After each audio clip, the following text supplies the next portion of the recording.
धार विधानसभा की सीट का मुकाबला अब रोमांचक हो चुका है। आपको बता दें, निर्दलियों के कारण चतुष्कोणीय यह चुनावी मुकाबला हो गया है।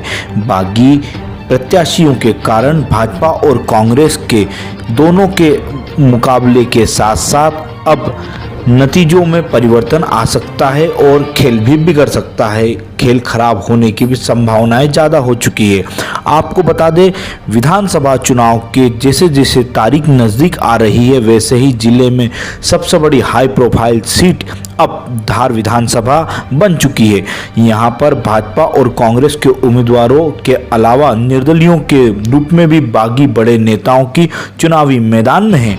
धार की सीट पर कुल 12 उम्मीदवार मैदान में हैं। इस बार की बात की जाए तो जिसमें भाजपा के नेता राजीव यादव, कांग्रेस के नेता की बात की तो बालमुकुंद सिंह गौतम के अलावा बागी नेता कुलदीप सिंह बुंदेला ने भी अपना फॉर्म दाखिल कर निर्दलीय के रूप में अपना चुनाव लड़ने की बात कही है।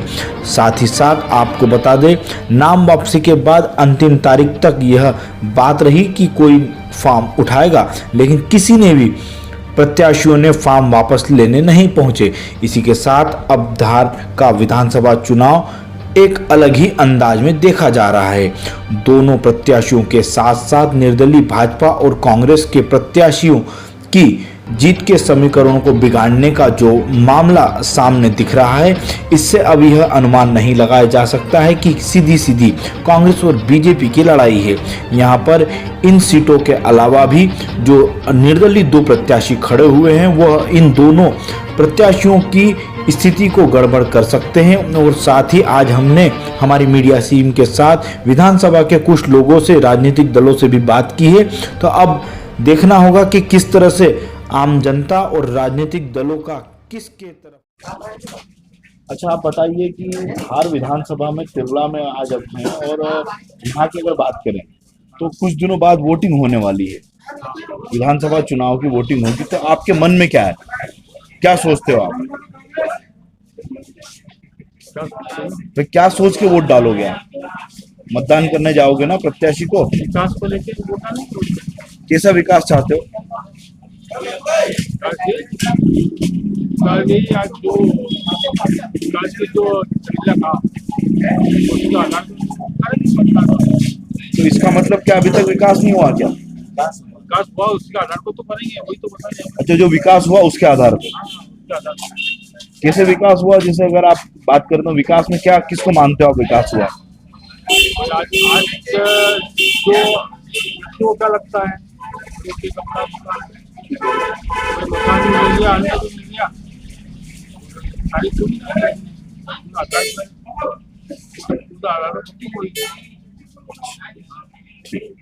दादा, आप क्या कहना चाहेंगे? भाई, मतदान करने वाले हो, कुछ दिनों बाद मतदान का समय आने वाला है, तो आप कैसा व्यक्ति चाहते हैं? अच्छा व्यक्ति चाहते हैं, अच्छे बढ़िया व्यक्ति में मतलब उसका मुद्दा क्या रहेगा? आपके दिमाग में क्या है, किस चीज को देख के आप वोट डालने जाओगे? उसका काम देख के बोल।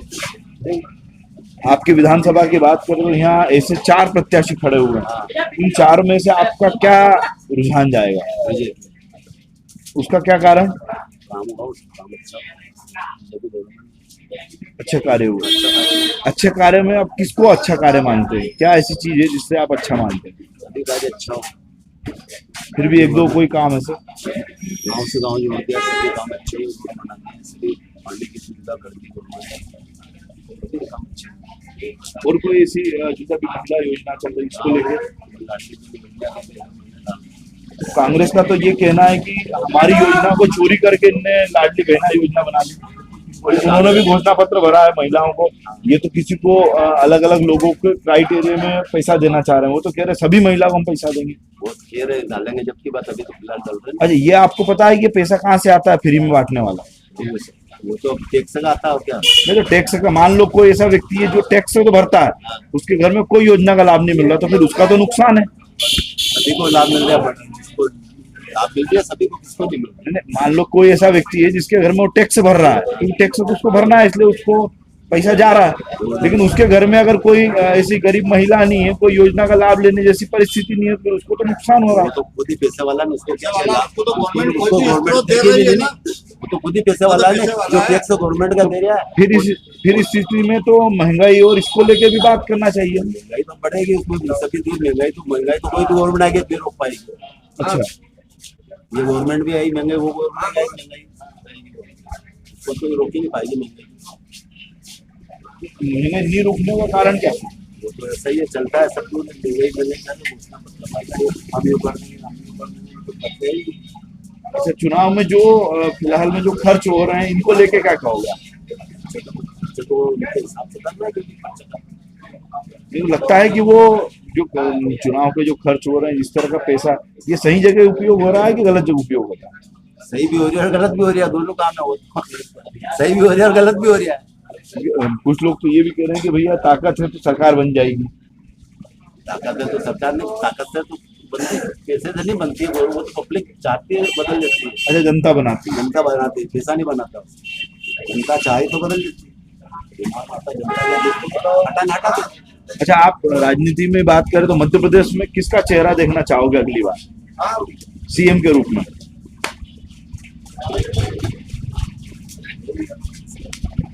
शिवराज का कितना चाहेंगे फिर से शुरू।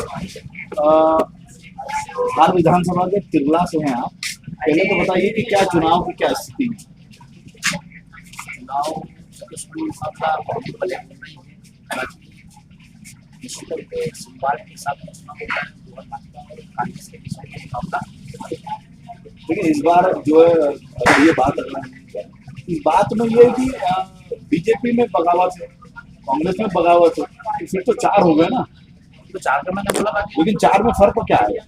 कुछ कोई फर्क नहीं आएगा तो बटेंगे। आगे निश्चित तौर पर हम जिला मंडल से इस बार काफी समय के बाद पहली बार चुनाव करने शुरू करेंगे। मध्य प्रदेश की धार ऐसी विधानसभा जहां पर 1 वोट की हार जीत होती है, तो फिर 4 लोग हैं और अगर वोट आपकी तरफ से कटे तो फिर क्या स्थिति बनेगी? नहीं, फिर भी हम एक वोट वाले मामला तो पिछले तो विधानसभा चुनाव से खत्म भी हो चुका है, और निश्चित तौर पर इस बार एक वोट की कंडीशन की बजाय काफी अच्छे वोटों से भारतीय जनता पार्टी प्रत्याशी नीना वर्मा चुनाव। लेकिन परिवारवाद का भी आरोप लग रहा है, उस पर क्या? परिवारवाद में आरोप जरूर लगाया, बाकी पहले जिन्होंने आरोप लगाया वो खुद परिवारवादी सम्मिलित है, और माननीय वर्मा जी आज की तारीख में परिवारवाद का आरोप लगा है, बाकी 2008 से ही बाकी चुनाव लड़ रहे हैं, तब क्यों नहीं लगा? नहीं, इसके पहले भी बात करें तो यहाँ पे एक समय होता था कि बुंदेला जी एक अपना अच्छा वर्चस्व लेके यहाँ पे होते थे, है ना? उससे अगर बात जोड़ी जाए तो फिर क्या कहना चाहेंगे? हार में अगर वर्मा जी के मुकाबले का नेता होता तो धर्मपुरी से धार मिलाना पड़ता सबसे पहली बात, और अगर उनको धर्मपुरी से धार लाके लड़ना पड़ा तो निश्चित तौर पर टाइगर तो टाइगर। अच्छा, ये टाइगर वाली बात अगर की जाए तो ये तो वही बात होगी ना कि किसी शेर के सामने बकरी को पेश किया जाए, और पेश करने के बाद जब बकरी शेर बन गई तो अब कुछ चीजें दिखने लगी है। देखो 77 के टाइम पे बुंदेला जी यहाँ के टाइगर शेर, तो निश्चित तौर पर वर्मा जी धर्मपुर से आके धार में चुनाव लड़े, तो अगर वो धर्मपुर से धार आके चुनाव लड़ते हैं और बुंदेला जी के सामने, तो वो बकरी तो हो ही नहीं सकते ना, उनमें शेर का दम होगा तो ही धार आके लड़ेगी। अच्छा, अब इस बार जो है आपका शेर क्या करेगा? शेर क्या करेगा? शेर चुनाव जीतेंगे, काफी अच्छे लोगों से जीतेंगे। लेकिन लोग जो खिलाफत कर रहे हैं, जो लोग इस तरह की बातें कर रहे हैं कि लोगों के बीच आते नहीं है, मिलते नहीं है और सहयोग नहीं होता है, विकास नहीं हुआ है। सब नहीं किया हमारे तिरला में वर्मा जी के अलावा किसी दूसरे का नाम पब्लिक से कुछ नहीं किया। तिरला में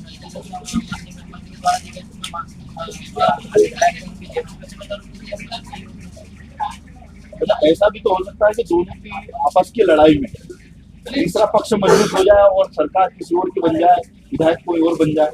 मैं जहाँ तक 15 साल से मंडल अध्यक्ष लगभग तो कार्यकाल तो मुझे मेंबर से कोई मौका नहीं था, पर मुझे नहीं लगता कि निर्दलीय को कोई सपोर्ट नहीं था। पिछली बार भी नवल पूरा चुनाव लड़ने के बाद दोनों ज़्यादा जाकर इस विधानसभा में मुझे लगता है कि निर्दलीय में ज़्यादा वोट लग पाएंगे। अच्छा, अगर इस स्थिति में अगर आप विजय होते हो, नीना विक्रम वर्मा फिर से जीतती है, कितने का आंकड़ा मानते हो आप? विजयी होते हैं, विजयी होंगे, कितने से जीत मान रहे हैं? लगभग हम 5-7 हज़ार के बीच में मान के चलूंगा, इससे ज्यादा भी हो जाए तो कोई इशू नहीं। जी विधानसभा के चुनाव होने जा रहे हैं, मतदान होने जा रहा है और आप एक अच्छी प्रत्याशी को चुनेंगे। कैसा प्रत्याशी चुनना चाहते हो? प्रत्याशी भी चुनूंगा और पार्टी की किस पार्टी की क्या रीति नीति और क्या कौन सी पार्टी क्या लेके आई और क्या पार्टी किस पार्टी ने क्या छीना है, वो दोनों देख के वोट डालता हूँ। जैसे कांग्रेस सही थी, राजीव गांधी पंचायती राज की स्थापना करी। पंचायती राज मतलब ये नहीं कि गांव में विकास करना, तो गांव में रोजगार मिलेगा। रोजगार कैसे मिलता था? 10वीं पास हमारे यहाँ रोजगार शायद 10 पंच बनाते थे, 12वीं पास मंत्री 10 पंच चुन लेते थे और 5 जनपद सदस्य एक मास्टर चुन लेते थे। तो ग्रामीण रोजगार किसने छीना? व्यापम ने। व्यापम कौन लाया? बीजेपी ने। तो ग्रामीण रोजगार छोटे लोगों का, छोटे क्षेत्रीय लोगों का ग्रामीण रोजगार बीजेपी खा गई। ये बीजेपी की नीयत है। अब कौन रोजगार किसको मिल रहा है? जो कॉन्वेंट में बड़े बड़े बच्चे पढ़ रहे हैं, 99-98%। फिर हम छोटे लोगों को रोजगार मिलता था, क्षेत्रीय लोगों को, ST SC OBC के लोग वो रोजगार पूरा खा गई है। अब उसमें इनका क्या है? 10 लाख 20 लाख 25 लाख की रेट हो गया सीट के इनके व्यापार से बढ़ना। सबसे बड़ा मुद्दा ये है। दूसरा है कृषि नीति। कृषि नीति क्या है? इन लोगों के इनके पास अशास्त्रीय नीति कृषि की है कि कितने मीट्रिक टन गेहूं होगा इस साल, कितने मीट्रिक सोयाबीन होगी, कितना प्याज होगा, कितनी लहसुन होगी, जानकारी नहीं। ये सब चूते बैठे हुए, सब चूते बैठे हुए। ये जब लोगों के पास, किसान के पास जब गेहूं आता है तो निर्यात बंद कर देते हैं। किसान के पास प्याज आता है 40% सेस लगा देते हैं। किसान के पास चावल आता है रेड कर देते हैं। किसान के पास गन्ना पकेगा, सकल निर्यात बंद कर देंगे। डिमांड इनको मालूम ही नहीं पड़ती कितनी डिमांड किस जगह है और कब निर्यात चालू करना हो, कब आयात चालू करना। अभी इन्हें 2 लाख मीट्रिक टन प्याज आयात कर लिया। किसान के पास प्याज पड़ा हुआ है, ये किसान क्या प्याज खाएगा क्या? खुद ही किसान नीति इनके पास है ही नहीं। ये तिलक तराजू वाले हैं, सीधा सीधा इनका बाजारी शहरी क्षेत्र के लोगों के लिए बनी हुई पार्टी है। इसकी स्थापना ही शहरी लोगों के लिए हुई थी, ग्रामीण लोगों के लिए इसके पास कोई विजन ही नहीं बीजेपी के पास। सिर्फ भ्रमित करना, कम शिक्षा देना और इनको भड़काना धर्म के नाम पे, उस धर्म के नाम पे जिसके लिए कुछ करा ही नहीं इनने। बात धर्म की आती है, राष्ट्रवाद क्या है? राष्ट्रवाद में फैल है। 70 साल से लगा के अभी तक इनने सिर्फ 5 साल से तिरंगा फहरा रहा है इनके संगठन में। आपको मालूम है कहाँ फहरा रहा, पूरी देश जानता है। सबसे बड़ी लड़ाई कांग्रेस लड़ी। पाकिस्तान को टुकड़े किसने करे? कांग्रेस ने करे। बांग्लादेश बनाया, ये राष्ट्रवाद खत्म हो गया इन लोगों का। बात हिंदुत्व की आती है तो ताला खुलवाने वाले अयोध्या में कौन है? राजीव गांधी। सोमनाथ बनाने वाले कौन है? नेहरू जी। ये हिंदुत्व खत्म हो गया इनका। बाकी सब बकवास चल रहा है। शिक्षा देते ही नहीं लोगों को। ये शिक्षा इसलिए देते, शिक्षित हो जाएंगे अपने आदमी रोजगार मांगेगा, हक मांगे, नौकरी मांगेगा, इसलिए शिक्षा की बात करते ही नहीं लोग। सिर्फ पाकिस्तान भगा दो, हिंदू भगा दो, ये कर दो इनको।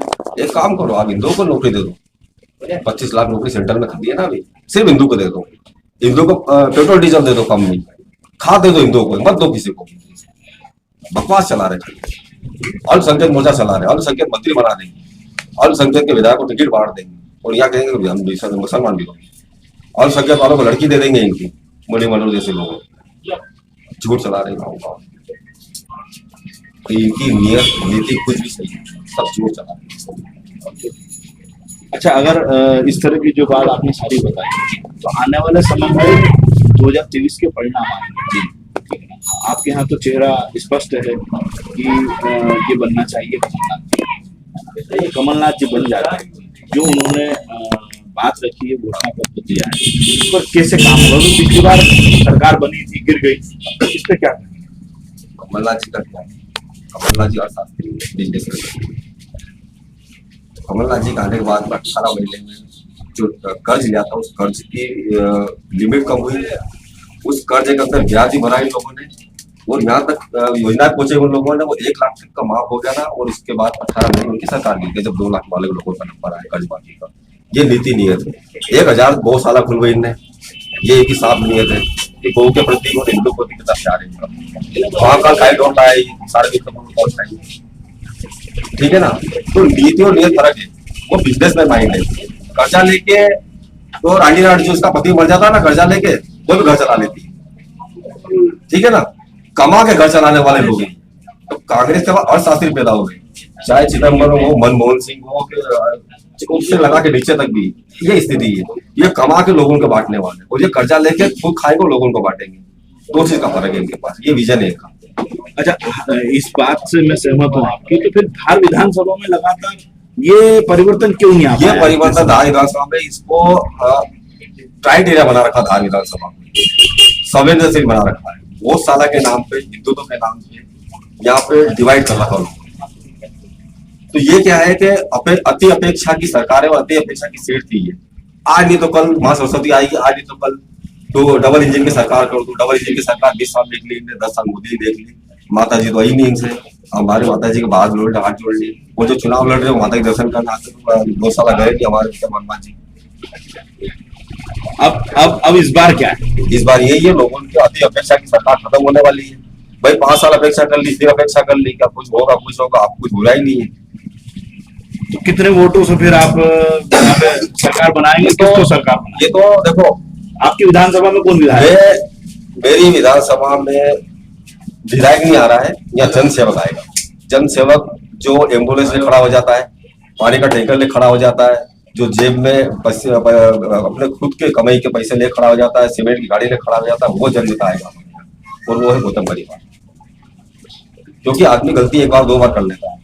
हमारे कभी कभी सोयाबीन बोले जाते हैं, सोयाबीन हमारी पानी गिर गया तो खत्म हो जाती है, भाई पानी गिर गया तो गेहूं खत्म हो जाते हैं। ठीक है, 1 साल खराब हुआ, 2 साल खराब हुआ, आप लोगों खराब नहीं करेंगे। कितने से जीत पाएंगे? बहुत अच्छी जीत है इस बार, रिकॉर्ड तोड़ जीत है ये। 21 से 30 हजार का आपको टारगेट दे रहा हूँ धार विधानसभा। हेलो, मनोज पाटिल। मनोज जी, बताइए कि धार विधानसभा में तिरला के आप रहने वाले हो, आप लोगों के मन में क्या है? क्या देखते हो आप मध्य प्रदेश में? देखिए, मध्य प्रदेश में अब परिवर्तन तो चाहती है जनता, ये बात तो सही है। लेकिन अब जो दोनों पार्टियों को है, जो टिकट मिला, उसका जनता कंफ्यूज तो हुई है।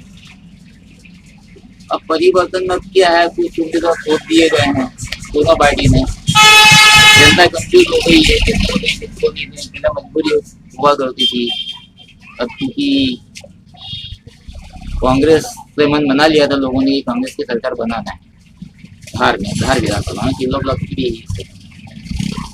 अब उम्मीद थी कांग्रेस एक अच्छे व्यक्ति को, एक अच्छी छवि के प्रत्याशी को टिकट देगी, क्योंकि ऐसा हुआ नहीं।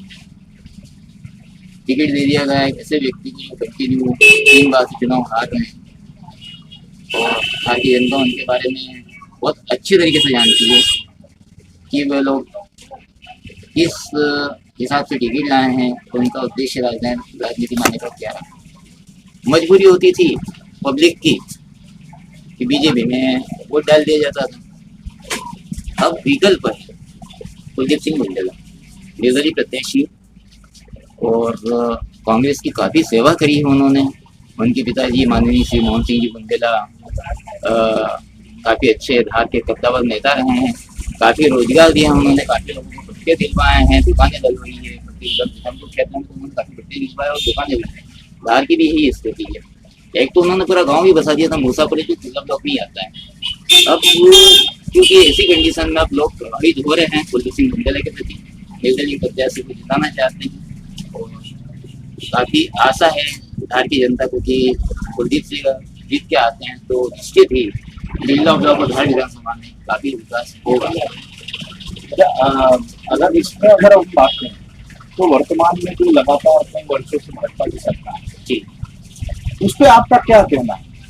क्या उनकी देखिए, भाजपा की सरकार रही ठीक है, लेकिन ना विकास के मामले में तो जीरो रहा। हम अभी गए थे तिरला ब्लॉक के ही हूँ, आपको किस्सा सुनाता हूँ। नाननखेड़ा, नलावदा, नानंदवासा, ये एरिया ऐसे हैं कि वहाँ पर आज भी लोगों की निकलने का रास्ता ही नहीं है ठीक से। गाड़ी लेकर जा रहे हैं, बाइक लेकर जा रहे हैं, तो भैया आधे आधे डूब रहे हैं, पैर पर निकल नहीं सकते हैं। ये तो विकास अभी तो कह नहीं सकते, कुछ विकास इन लोगों ने करवाया है। शिवराज जी ने विकास करवाया होगा, दिखता है। मीना जी का तो विकास नहीं दिख रहा, यहाँ तो नहीं विकास। अच्छा, इस बार अगर सीएम चेहरे की बात करें जी, तो आपके कांग्रेस में तो बहुत स्पष्ट है कमलनाथ जी, ठीक है। मैं कांग्रेस से नहीं नहीं, ठीक है, मतलब एक स्पष्ट है कि इनका चेहरा है। कमलनाथ जी एक अच्छे व्यक्ति हैं, इसमें कोई मत नहीं। और काफी छिंदवाड़ा मॉडल हम देख ही रहे हैं और मौका मिलना चाहिए। अच्छा, तीसरी बात है कि अगर मान लो कुलदीप बुल्देला जी अगर चुनाव जीतते हैं जी और प्रयास में अच्छी स्थिति है, कितने से जीत हासिल कर सकते हैं? देखो, निश्चित ही हिसाब से आज जो तिल्ला ब्लॉक में घूमे, तिल्ला ब्लॉक का प्रोग्राम था तो खत्म हो चुका है। एक 21 पंचायत आती है तिल्ला ब्लॉक में और 21 ही पंचायत, तिल्ला को छोड़ तिल्ला नगर भी बाकी है, 20 पंचायत उन्होंने पैर पे नाप दी है। तिल्ला ब्लॉक में यहाँ प्रॉपर तिल्ला में भी महिलाएं घूमी हैं और इस हिसाब से अभूतपूर्व प्रेम और इतना सम्मान मिला एक निर्दलीय प्रत्याशी को। आज तक मेरे हिसाब से तिल्ला ब्लॉक के अंदर तिल्ला के इतिहास में इतना सम्मान कभी किसी प्रत्याशी को नहीं मिला है। इतना स्वागत, इतना सम्मान, लोग भोजन करवा रहे हैं, लोग काफिला चल रहा है, नाश्ता हो रहा है, चाय पी रहे हैं। एक ही अपने आप में एक प्रेम ये दर्शाता है कि निश्चित ही तिल्ला ब्लॉक से तो अच्छी खासी जीत निकलती है। अच्छा, ऐसा तो नहीं हो कि इन दोनों पक्ष को जिनको टिकट मिला है जी वो 2 प्रत्याशी और खड़े हुए हैं, जी। 4 लोगों की यहाँ पे वर्तमान में स्थिति देखी जा रही है, 4 मजबूत कैंडिडेट है। ऐसी स्थिति में क्या स्थिति बनेगी? हाँ देखिए, राजीव यादव भी एक अच्छा चेहरा है, ऊपर से चेहरा है, क्योंकि राजीव जी को जो समय है था इनके पास, अगर ये रुक जाते तो आने वाला समय क्लियर है। अभी यंग है, मेरे ख्याल से 45-46 के आसपास उनकी एज है। अब क्योंकि थोड़ा सा करो रुक के ब्रेक देखते तो चलते हैं, तो उनके पक्ष में आज भी कल तो माहौल बनी। तो निसंदेह उन्होंने भी एक अपनी अच्छी टीम खड़ी करी है। फिर भी जो कुलदीप सिंह बुंदेला निर्दलीय प्रत्याशी में जो भी जिस तौर पे आगे चल रहा है उस तौर पे थोड़ा सा वो भी, हालांकि वो भी जिला अध्यक्ष रहे हैं, के अध्यक्ष रहे हैं, कार्यकाल उनका भी अच्छा रहा है, लेकिन अभी निर्दलीय प्रत्याशी के तौर पे कुलदीप सिंह। नाम है आपका? पाटीदार जी, धार विधानसभा में 4 प्रत्याशी और कुछ अलग ही चेहरे देखने को मिल रहे हैं इस बार, कुछ रुझान अलग आ रहा है। कुछ दिनों बाद वोटिंग होने वाली है, तो क्या मानते हैं आप?